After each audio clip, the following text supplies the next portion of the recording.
एक शादीशुदा लड़की अपनी माँ के पास आई और बोली, अब मैं अपने पति को 1 मिनट बर्दाश्त नहीं कर सकती। मेरा दिल तो करता है कि उसे मैं मार दूं, लेकिन कानून का सोचकर रुक जाती हूँ। माँ बड़े आराम से कहती है, अरे कोई बड़ा मसला नहीं है, मैं तुम्हें एक जहर देती हूँ, ये जहर धीरे धीरे उसकी बॉडी में काम करेगा। थोड़ा थोड़ा जहर उसके खाने में मिलाकर उसे देती रहना, बस इतना ध्यान रखना कि खाना बहुत स्वादिष्ट होना चाहिए ताकि जहर होने का अंदाजा ही ना हो। माँ आगे कहती है, लेकिन एक दिक्कत है, तुम्हारे घर में रोज लड़ाई झगड़ा होता है, पूरे खानदान को, रिश्तेदारों को, पड़ोसियों को, दोस्तों को, सबको पता है कि तुम दोनों की आपस में बनती नहीं, तो शक तो तुम पर ही जाएगा।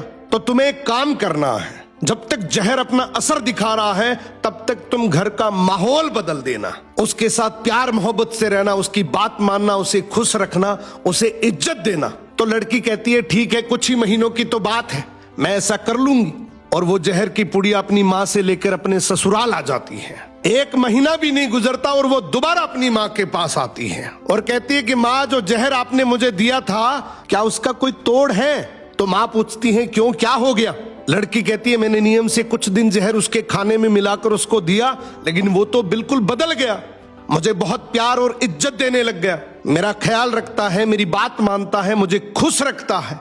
अब मुझे शर्मिंदगी महसूस हो रही है कि मैं ये क्या करने लगी थी। अब लेकिन मैं कुछ दिन तो जहर उसको दे चुकी हूं, अब क्या करूं, अब क्या होगा? माँ मुस्कुराकर कहती है, बेटा कुछ नहीं होगा। लड़की को बड़ा आश्चर्य होता है, वो पूछती है, क्यों, ऐसा क्यों कह रही हो? लड़की की माँ कहती है, क्योंकि उस पुड़िया में जहर था ही नहीं, उसमें तो हाजमे का चूर्ण था, जहर उसकी जिंदगी में था, तुम्हारे रवैये में, तुमने अपना रवैया बदल लिया तो बस सब ठीक हो गया।